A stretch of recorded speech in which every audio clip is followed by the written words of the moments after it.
السلام علیکم اسٹوڈنٹس، آج کا جو ہمارا ٹاپک ہے وہ ہے غزوۂ خندق 8ویں جماعت کی آسان اردو ہے۔ آسان اردو کا دوسرا لیسن ہے کفار مکہ غزوۂ احد میں ناکام ہو کر واپس چلے تو گئے، مگر ان کے دلوں میں غصے کی آگ بھڑک رہی تھی۔ پہلے تو صرف قریش ہی مسلمانوں کو کھلم کھلا مخالفت کر رہے تھے، لیکن اب یہودی بھی ان کے ساتھ مل گئے۔ مدینہ کے قبیلے بنو نذیر کے یہودی جو مسلمانوں کے خلاف سازشیں کرتے رہتے تھے، انہیں جلاوطن کر دیا گیا اور وہ خیبر 2 میں آباد ہو گئے۔ ان کے سردار مکہ گئے اور قریش سے کہا کہ اگر تم ہمارا ساتھ دو تو ہم اسلام اور مسلمانوں کا خاتمہ کر دیں۔ قریش نے کہا ہم اس معاملے میں تمہارا ساتھ دینے کو تیار ہیں۔ پھر دونوں نے مل کر مکے سے مدینہ تک تمام قبیلوں کو مسلمانوں کے خلاف جنگ کے لیے اکسایا۔ اس طرح کفار مکہ، یہودی اور عرب کے کئی قبیلے مل گئے اور 10,000 کا لشکر تیار ہو گیا جو 5 ہجری میں مدینہ کی جانب روانہ ہوا۔ حضرت محمد رسول اللہ خاتم النبیین صلی اللہ علیہ وآلہ وصحبہ وسلم کو جب اس کی خبر ملی تو آپ صلی اللہ علیہ وسلم نے مسلمانوں کو جمع کر کے مشورہ کیا۔ ایک صحابی حضرت سلیمان فارسی رضی اللہ تعالیٰ عنہ نے کہا کہ مدینہ کے 3 طرف تو باغات اور مکانات ہیں، صرف ایک طرف کھلا میدان ہے جہاں سے دشمن شہر میں داخل ہو سکتا ہے، اس لیے اس سمت میں خندق کھود دی جائے۔ حضور صلی اللہ علیہ وسلم کو یہ مشورہ پسند آیا۔ آپ صلی اللہ علیہ وسلم 3,000 صحابہ رضی اللہ تعالیٰ عنہ کو لے کر شہر سے باہر نکلے اور خندق کھودنے کا کام شروع کر دیا۔ مسلمانوں کے ساتھ حضور اکرم صلی اللہ علیہ وسلم بھی خندق کھودنے میں مصروف ہو گئے۔ اس زمانے میں مدینہ میں قحط کی وجہ سے کھانے پینے کی چیزوں کی کمی تھی، اکثر فاقوں کی نوبت آ جاتی تھی۔ اس روز بعض صحابہ کرام رضی اللہ تعالیٰ عنہ نے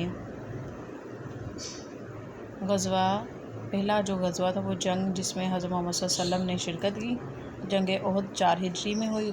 خیبر جو مدینہ منورہ کے قریب ایک مقام جو یہودیوں کا بڑا مرکز تھا۔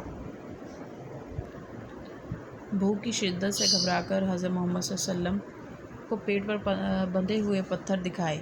اس پر حضور صلی اللہ علیہ وسلم نے اپنا پیٹ دکھایا جس پر 2 پتھر بندھے ہوئے تھے۔ صحابہ کرام رضی اللہ تعالیٰ عنہ کو یہ دیکھ کر صبر آ گیا۔ اس طرح سخت محنت اور مشقت سے مسلمانوں نے 30 دن میں کوئی 5 کلومیٹر لمبی خندق کھودی، جس کی چوڑائی بعض جگہ تقریباً 9 میٹر اور گہرائی تقریباً 5 میٹر تھی۔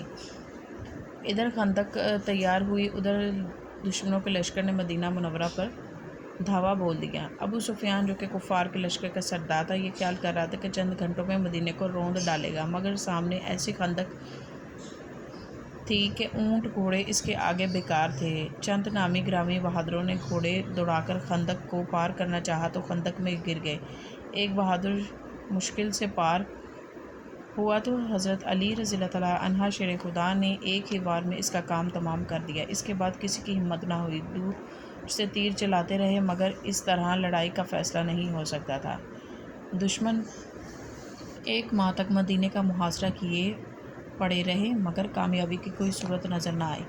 10,000 کے لشکر کے لیے کھانے پینے کا انتظام سخت دشوار تھا۔ بھوک سے ان کے حوصلے پست ہو گئے اور ان میں پھوٹ پڑ گئی۔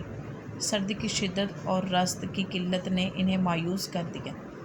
رزق کہتے ہیں راشن، کھانے پینے کے سامان کو۔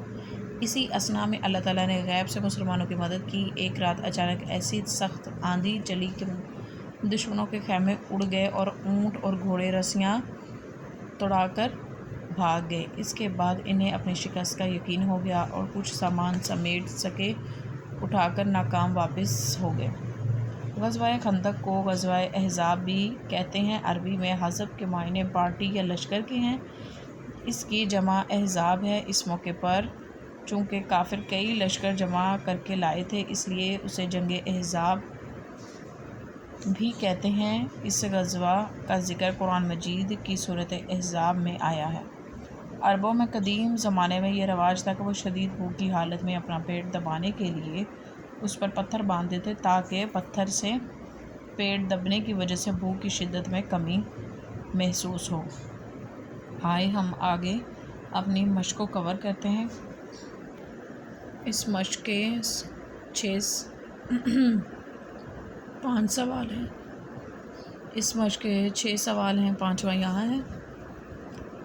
ٹھیک ہے جی، دوسرے کا ہے ادھر ہی، اس کا میں نے جواب لکھ دیا تھا۔ مخالفین نے کتنے بڑے لشکر کے ساتھ مدینہ پر حملہ کیا؟ مخالفین نے 10,000 لشکر کے ساتھ مدینہ پر حملہ کیا، یہ اس کا جواب ہے۔ پہلے سوال کا جواب یہاں سے شروع ہے، یہاں پر ختم ہے۔ دوسرا میں نے آپ کو پڑھ کے پیچھے بتا دیا ہے۔ پھر تیسرے کا جواب یہاں سے لے کے یہاں تک ہے، اور چوتھے کا یہاں سے لے کے یہاں تک۔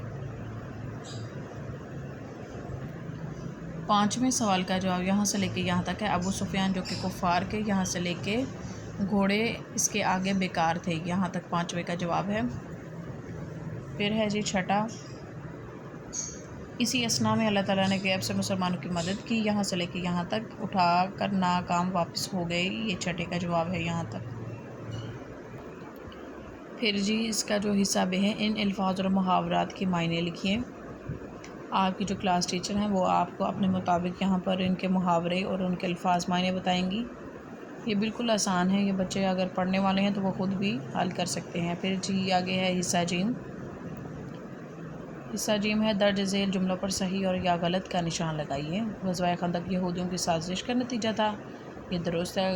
غزوہ خندق میں مسلمانوں نے کھلے میدان میں دشمنوں کا مقابلہ کیا، غلط۔ غزوہ خندق میں دشمنوں کے لشکر کا سردار ابو جہل تھا، غلط۔ مدینہ کی حفاظت کے لیے خندق کھودی گئی، درست۔ خندق 30 دن میں تیار ہوئی، درست۔ پھر ہے جی خالی جگہوں کو دیے ہوئے الفاظ سے پر کیجیے، الفاظ یہاں پر دیے گئے ہیں۔ پھر ہے بنو نذیر نے مسلمانوں کے خلاف سازش کی، قحط کی وجہ سے فاقوں تک نوبت پہنچ گئی، قہر کی آندھی نے دشمنوں کے حوصلے پست کر دیے۔